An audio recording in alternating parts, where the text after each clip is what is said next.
لا يتخذ المؤمنون الكافرين أولياء من دون المؤمنين ومن يفعل ذلك فليس من الله في شيء إلا أن تتقوا منه تقاه ويحذركم الله نفسه والله وإلى الله المصير قل إن تخفوا ما في صدوركم أو تبدوه يعلمه الله ويعلم ما في السماوات وما في الأرض والله على كل شيء قدير صدق اللہ العظیم۔ محترم بزرگوں اور دوستوں، پچھلے ہفتے جس آیت شریفہ کی ہم نے تفسیر سنی تھی، اس میں آپ نے یہ سنا تھا کہ جب رسول اللہ صلی اللہ علیہ وسلم نے غزوہ خندق کے موقع پر یمن کے فتح ہونے کی خوشخبری سنائی اور فارس کے فتح ہونے کی خوشخبری سنائی اور روس کے فتح ہونے کی روم کے فتح ہونے کی خوشخبری سنائی، تو کافروں نے، منافقوں نے رسول اللہ صلی اللہ علیہ وسلم کا مذاق اڑایا اور مسلمانوں کا مذاق اڑایا۔ اس پر اللہ تبارک و تعالیٰ نے یہ فرمایا کہ اللہ کی طاقت کے سامنے کوئی بڑی سے بڑی طاقت کوئی حیثیت نہیں رکھتی۔ اللہ جس کو چاہتا ہے ملک دیتا ہے، جس سے چاہتا ہے ملک چھین لیتا ہے۔ یہ حاصل تھا پچھلی تفسیر کا۔ اب آپ اس کی گہرائی میں جائیے اور اس کو سمجھیے۔ میں بار بار عرض کرتا ہوں کہ جو مضمون ہوتا ہے ترغیب کا، فضیلت کا، ترغیب کا، وہ تو آسانی سے سمجھ میں آ جاتا ہے، اور جو مضمون ہوتا ہے عمل کا، مسئلے کا، عمل کا، احکام کا، ذرا اس کو توجہ سے سننا پڑتا ہے۔ تو دوستو، اس کا سبب وہ دلی دشمنی تھی جو کافر اور منافق اسلام سے، مسلمانوں سے، رسول اللہ صلی اللہ علیہ وسلم سے رکھتے تھے۔ آپ جانتے ہیں کہ دشمن کو جب کچھ حاصل ہوتا ہے، کامیابی حاصل ہو، نعمت حاصل ہو، کوئی وغیرہ، تو دل پر بہت زور پڑتا ہے، بہت دل دکھتا ہے۔ اگر اس کو یہ امید بھی ہو کہ فلاں شخص کو یہ فائدہ حاصل ہو جاوے گا، فلاں شخص کو یہ نفع حاصل ہو جاوے گا، تو بھی اس کو دکھ ہوتا ہے، بلکہ وہ اپنی سی کوشش کرتا ہے کہ اس کو یہ فائدہ حاصل نہ ہو۔ یہ بات آپ جانتے ہیں، ہمارے آپ کے سب کے اس طرح کے جذبات ہیں۔ تو مسلمانوں سے، اسلام سے، رسول اللہ صلی اللہ علیہ وسلم سے دشمنی تھی منافقین کو، دشمنی تھی یہود کو، اور دشمنی تھی کافروں کو۔ اس وجہ سے ان سے یہ جملہ بھی برداشت نہیں ہو سکا، یہ خوشخبری کا جملہ بھی ان سے برداشت نہیں ہو سکا کہ یمن اور روم اور فارس فتح ہوگا۔ اس کا مذاق اڑانے لگے۔ تو اب ہمیں نصیحت کی جاتی ہے، وہ تم سے اتنی دشمنی رکھتے ہیں۔ میں یہاں آگے چلنے سے پہلے آپ کو ایک بات بتاتا ہوں۔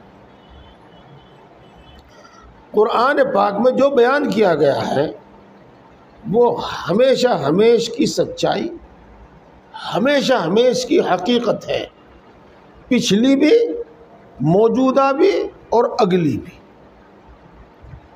اس لیے سمجھو کہ کافر کسی مومن کا دوست ہو نہیں سکتا، ہو نہیں سکتا، کسی قیمت پہ ہو نہیں سکتا۔ قرآن پاک نے یہ مضمون بہت جگہ بیان کیا ہے، بہت جگہ بیان کیا ہے۔ جی پڑھیے مفتی صاحب، اگر مجھ سے غلطی ہو جاوے۔ قد بدت من افواہہم وما تخفی صدورہم اکبر، کیا کس طرح سے ہے؟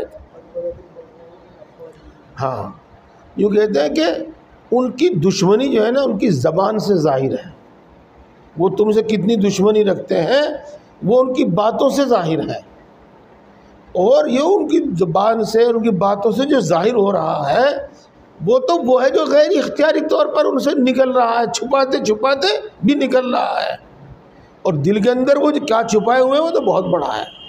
قد بدت البغضاء من افواہہم وما تخفی صدورہم اکبر، اور ان کے سینے جو چھپائے ہوئے ہیں اپنے وہ تو اس سے بھی کہیں بڑا ہے۔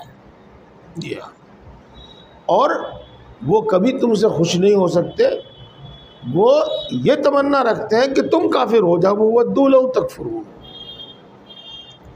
تو یہ دلی دشمنی تھی اس مذاق اڑانے کا سبب، اور وہ کبھی مسلمانوں کے دوست نہیں ہو سکتے، پکی بات ہے، بلکہ پکم پکی بات ہے۔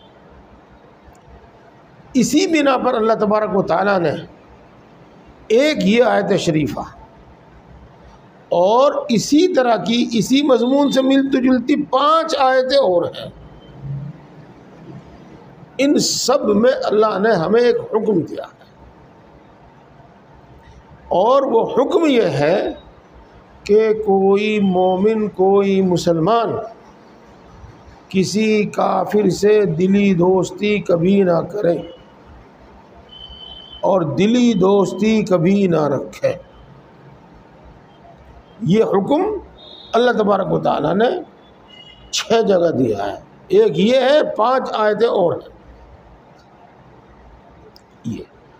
اب آپ پہلے اس کا ترجمہ سنیے اور پھر اس سے متعلق اس کی تفصیل سمجھیے اور دھیان سے سمجھیے، باریکی سے ہر چیز کا فرق سمجھیے، اور احتیاط کے ساتھ عمل کر کے جو عمل کا جو جس طرح سے عمل کرنا اس پر اس طرح عمل کیجیے۔ اب میں ترجمہ کرتا ہوں۔ لا يتخذ المؤمنون الكافرين اولیاء من دون المؤمنین، مومن کافروں کو دوست نہ بناویں مسلمانوں کو چھوڑ کر۔ مسلمانوں کو چھوڑ کر جو یہ لفظ ہے نا، اس کے 2 مطلب ہیں۔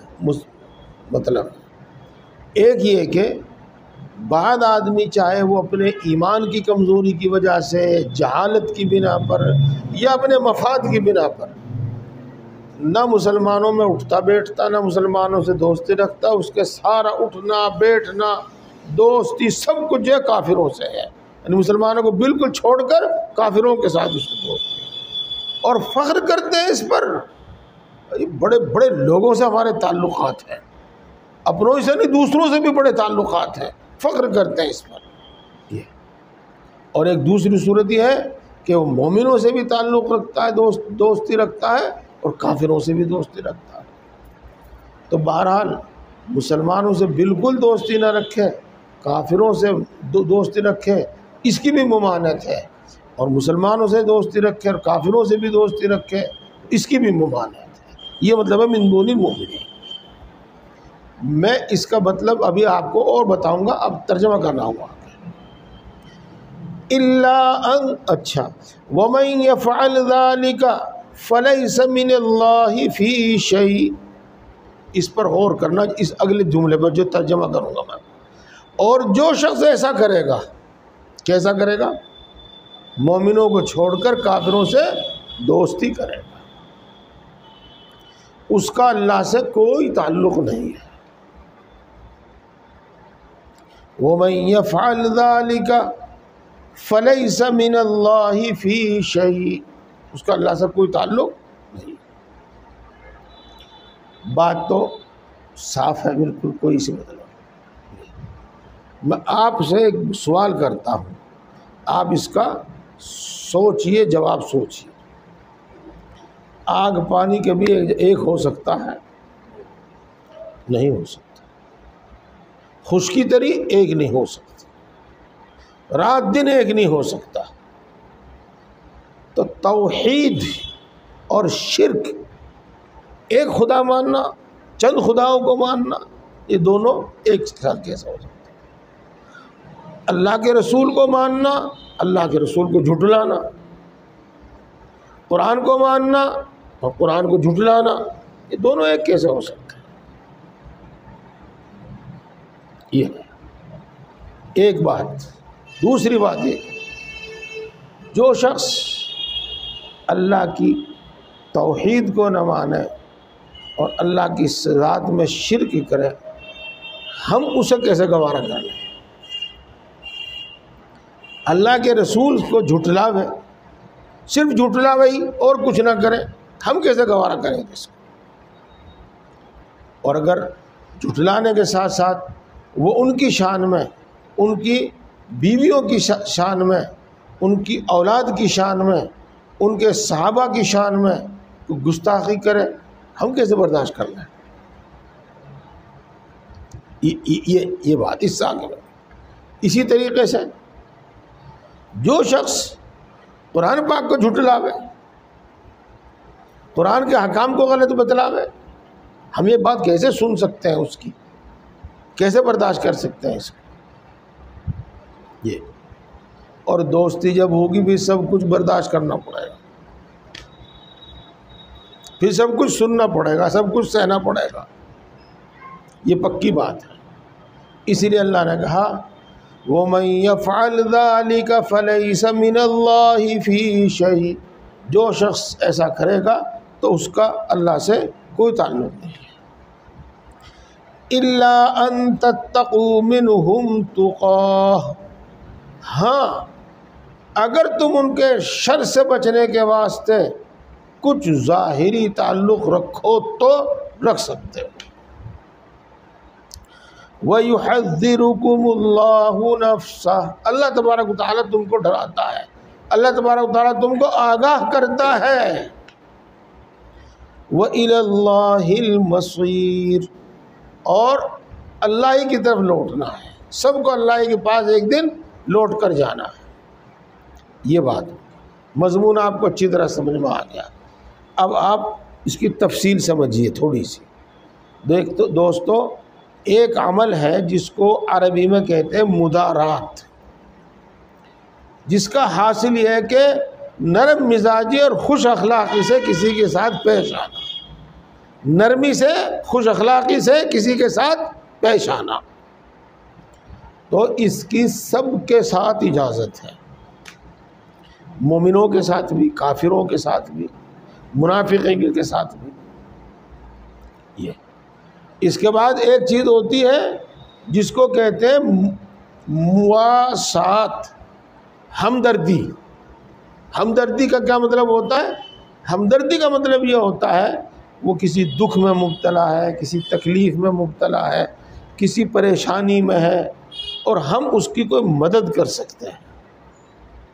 بھوکا ہے کھانا کھلا دیں، ننگا ہے کپڑا پہنا دیں، بیمار ہے دوائی دلوا دیں، اور کسی مصیبت میں ہے اس کی مدد کر کے اس مصیبت سے اس کو بچا دیں، چھڑا دیں۔ اس کو کہتے ہیں مواسات اور ہمدردی، اس کی بھی اجازت ہے۔ اس کے بعد ایک تیسرا معاملہ جس کو کہتے ہیں معاملات، تجارت، لین دین۔ ایک نوکر رکھ رہا، کافر کو نوکر رکھا، یہ ہم کافر کے نوکر ہیں، کافر سے لینا ہے دینا ہے، معاملات، کاروباری تعلقات، وہ بھی، اس کی بھی اجازت ہے، اس کی بھی اجازت ہے۔ اب کیا رہ جاتا ہے؟ ولی، لا تتخذوا المؤمنین اولیاء، ولی، دوست، جس کو کہتے ہیں موالات، یعنی دلی دوستی، دلی دوستی۔ تو دلی دوستی مومن کی کافر سے اس وقت تک نہیں ہو سکتی جب تک کہ مومن توحید کے بارے میں دلمل نہ ہو جائے، جب تک اللہ کے رسول، قرآن، ان کے بارے میں، اپنے عقیدے کے بارے میں ڈھل مل نہ ہو جائے۔ ہم نے کہا ارے بھائی جو تو ہے تو صحیح، جو ہم ہیں ہم اپنی صحیح، ہم اپنی بات پہ اپنی بات پہ، یہ نہیں ہے، یہ نہیں ہے، ایسا کبھی نہیں ہوتا، ایسا کبھی نہیں ہوتا۔ خدا نہ خواستہ جس شخص نے تمہارے باپ کو قتل کر دیا ہو، تم اس سے تعلق کر کے دیکھو تمہارے بھائی کیا کہیں گے۔ تمہارے بھائی کو جس نے قتل کر دیا ہو، تم اس سے تعلق کر کے دیکھو تمہارے دوسرے بھائی کیا کہیں گے۔ یہ اس واسطے ان باتوں کو سمجھیے اور ان باتوں میں فرق سمجھیے، اور فرق سمجھنے کے ساتھ اسی کے مطابق عمل کیجیے۔ اب آگے آئیے، دلی دوستی کا اثر کیا ہوگا؟ دلی دوستی کا اثر کیا ہوگا؟ دلی دوستی کا اثر یہ ہوگا، اجمل صاحب ایک ہمارا دوست ہے، اس کے باپ کا انتقال ہو گیا ہے، میرا اس سے بڑا تعلق ہے، میں جانا چاہتا ہوں تو وہاں سے شمشان گھاٹ میں جا سکوں کیا؟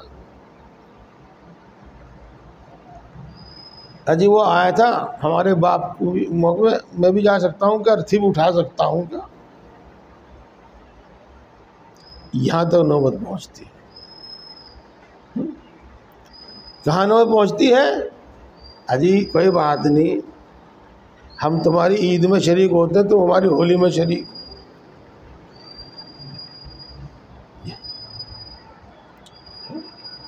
تو ہولی میں، دیوالی میں صاحب، ان کے مرنے میں، پھر اجی ترامی ہے، اور وہ ترامی میں جا رہا ہوں دوستی کی بنا پر۔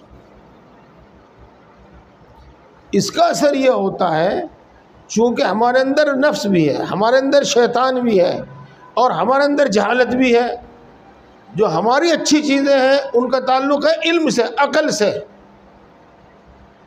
علم عقل کا استعمال نہیں، نفس کا استعمال خود بخود ہوتا ہے، علم کا استعمال نہیں، جہالت خود بخود ہے۔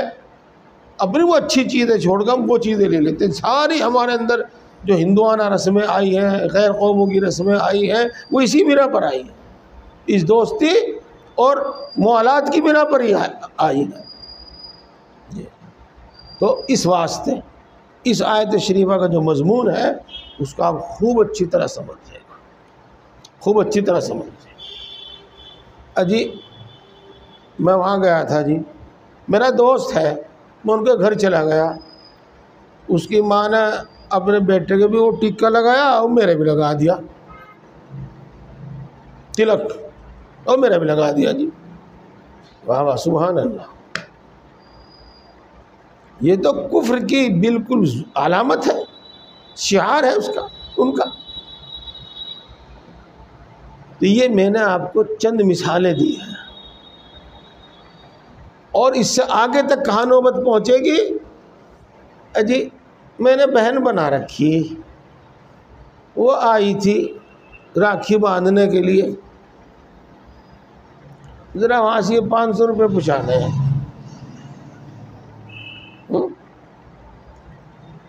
بہرحال یہ ہے کہ اس دوستی کا نتیجہ کیا تک ہوتا ہے، وہ یہ ہوتا ہے، اس دوستی کا کیا نتیجہ ہوتا ہے؟ اسلام اور مسلمانوں کی مصلحت کے خلاف دوستی کی بنا پر ان کے مطابق فیصلے لینا، ان کے مطابق فیصلے لینا، ان کے حق میں گواہی دینا، اسلام اور مسلمانوں کے مفاد کے خلاف، اس دوستی کا یہ نتیجہ ہوتا۔ اس لیے اللہ تبارک و تعالیٰ نے 5-6 جگہ یہ حکم عطا فرمایا، 5-6 جگہ یہ حکم دیا دوسرے مختلف انداز سے۔ یا ایھا الذین آمنوا لا تتخذوا عدوی وعدوکم اولیاء تلقون الیہم بالمودۃ وقد یہ آیت شریفہ ہے، اور اسی صورت میں آگے بھی انما ینہاکم اللہ عن الذین یقاتلونکم فی الدین ویخرجوکم من دیارکم، یہ اس طرح کی آیت۔ اب آپ پوری بات انشاءاللہ عزیز سمجھ گئے ہوں گے۔ شر اور فتنے کو دفع کرنے کے واسطے ان سے تھوڑا میل ملاپ جائز ہے. الا ان تتقوا منهم تقا، ہمدردی، انسانی ہمدردی کے تحت ان کا دکھ درد میں کام آنا، اس کی اجازت ہے. معاملات کے وقت معاملہ کرنا، اس کی اجازت ہے. خوش اخلاقی سے ملنا، نرم مزاجی سے ملنا، اس کی اجازت ہے. دلی دوستی جس کو کہتے ہیں، اور جس کے نتیجے، جس کے اثرات وہ ہیں جو میں نے آپ کو بتائے ہیں، ایسا مومن کر ہی نہیں سکتا. وَإِلَى اللَّهِ الْمَصِيرُ، تم سب کو اللہ کی طرف لوٹ کر جانا ہے. کیا مطلب؟ یہ بڑی دھمکی ہے، بہت بڑی دھمکی ہے یہ. تم دوستی کرو دلی ان سے، اور جب تم کو نصیحت کی جاوے تو تم یوں کہہ بیٹھو اجی میں تو مصلحت کے تحت ایسا کر رہا تھا، فلاں مصلحت تھی، فلاں مصلحت تھی. تو دیکھو تم سب کو اللہ کے پاس لوٹ کر جانا ہے، وہاں تمہیں سب کو حساب دینا ہے. اللہ اس بات کو جانتا ہے کہ تم کس غرض سے، کس نیت سے کام کر رہے تھے. آگے ترجمہ سن لیجیے گا، آگے اسی سے متعلق بات ہے.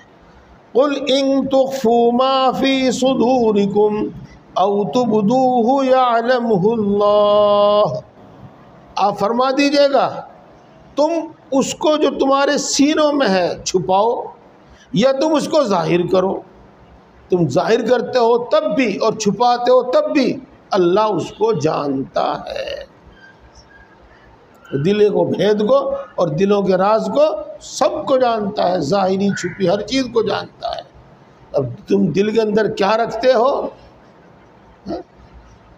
مدارات کے اس میں تم دوستی رکھتے ہو، یا مصلحت کے نام پر تم ان سے دوستی رکھتے ہو، اللہ جانتا ہے اس بات کو. وَيَعْلَمُ مَا فِي السَّمَاوَاتِ وَمَا فِي الْأَرْضِ، اللہ تبارک و تعالی ہر اس چیز کو جانتا ہے جو آسمانوں میں ہے، اور ہر اس چیز کو جانتا ہے جو زمینوں میں ہے. یعنی وہ دلوں کی باتیں کو کیا، وہ تو زمین و آسمان کی ہر چھوٹی بڑی کھلی چھپی ہر چیز کو جانتا ہے. واللہ علی کل شیء قدیر، اللہ ہر چیز پر قادر ہے. اگر تم صرف اس وجہ سے کہ ان سے کوئی مفاد حاصل کرو، ان سے ڈرو، کچھ مت کرو، نہ مفاد کے اس میں، نہ ڈر کے، نہ لالچ میں، اور نہ خوف میں، کچھ نہ کرو. اللہ ہر چیز پر قادر ہے.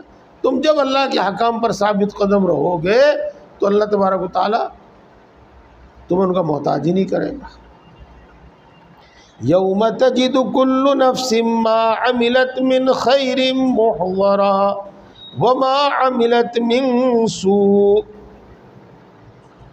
اس دن کو یاد کرو جس دن ہر انسان اس کو موجود پائے گا جو بھی اس نے کوئی خیر اور بھلائی کی ہے، اور اس کو موجود پائے گا جو بھی اس نے کوئی برائی کی ہے. یہ مضمون قرآن پاک میں بار بار بیان کیا جاتا ہے. اس کو بہت آسان اور کم الفاظ میں بیان کیا ہے. وَمَن يَعْمَلْ،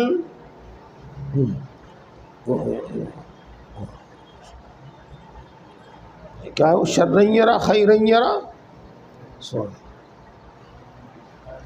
جی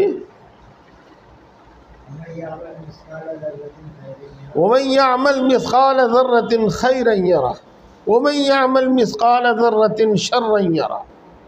اس کو دیکھ لے گا، ایک ذرے کے برابر خیر کی ہوگی اس کو بھی دیکھ لے گا، اور ایک ذرے کے برابر شر برائی کی ہوگی اس کو بھی دیکھ لے گا. اللہ اسی کو یہاں فرماتے ہیں جو بھی اس نے خیر کی ہوگی اس کو موجود پاوے گا، اپنے نامہ اعمال میں موجود پاوے گا، اپنی آنکھوں کے سامنے موجود پاوے گا. اور جو بھی ذرے کے برابر اس نے کوئی برائی کی ہوگی اس کو موجود پاوے گا. اب اگلی بات بھی سنیے. تود لو ان بینہا وبینہ امدا بعیدا، تم تمنا کرو گے اس دن، کاش کہ اس برائی کے درمیان اور تمہارے درمیان بہت دوری ہوتی، بہت بڑا فاصلہ ہوتا، تم اس برائی کے بعد برائی کے پاس پھٹکتے بھی نہیں، تم یہ تمنا کرو گے اس دن۔ اور یہ انسانی فطرت ہے، انسانی فطرت ہے۔ جب پھنستا ہے، جب تو وہ خود دل میں بھی ارادہ کرتا ہے، زبان سے بھی کہتا ہے، اور دوسروں سے وعدہ بھی کرتا ہے، بس اب کا جان بچا دو جی، پھر نہیں ہونے کا، بس اب کا بچا لو، پھر نہیں ہونے کا، بڑے وعدے کرتا ہے وہ، دل میں بھی سوچتا ہے کہ بری طرح پھنسا دوں، لیکن جب اس سے ایک بار بچ جاتا ہے اور پھر وہ اسی میں مبتلا ہو جاتا ہے۔ لیکن چونکہ وہاں پر تو پھر کوئی مہلت نہیں ملے گی، جتنے موقع اللہ تبارک و تعالیٰ دے سکتا تھا، جتنے بھی ممکن تھے، وہ دنیا میں سب دے دیے موقع، وہ تو بالکل آخری فیصلے ہوں گے وہاں تو وہ تمنا کرے گا کہ اس کے درمیان اور اس برائی کے درمیان بہت بڑا فاصلہ ہوتا۔ وَيُحَذِّرُكُمُ اللَّهُ نَفْسَهُ، اللہ تبارک و تعالیٰ تم کو آگاہ کرتا ہے، برے انجام سے اللہ تبارک و تعالیٰ ڈراتا ہے۔ اور کیوں ڈراتا ہے اور یہ سب احکام تم کو کیوں بتاتا ہے؟ جو کچھ قیامت میں پیش آنے والا ہے اللہ تبارک و تعالیٰ یہ سب باتیں پہلے کیوں بتاتا ہے؟ وَاللَّهُ رَؤُوفٌ بِالْعِبَادِ، چونکہ اللہ تبارک و تعالیٰ اپنے بندوں کے بارے میں بڑا مہربان ہے، اپنے بندوں کے ساتھ بڑا مہربان ہے۔ اس مہربانی کی بنا پر ہی جو چیزیں ان کے لیے نقصان دینے والی ہیں ان سے منع کرتا ہے، اور جن چیزوں کا ان کو برا نتیجہ بھگتنا پڑے گا، سامنے آئے گا، اللہ پہلے ہی ان سے آگاہ کرتا ہے۔ اللہ تبارک و تعالیٰ ہم سب کو سمجھ اور عمل کی توفیق عطا فرمائے۔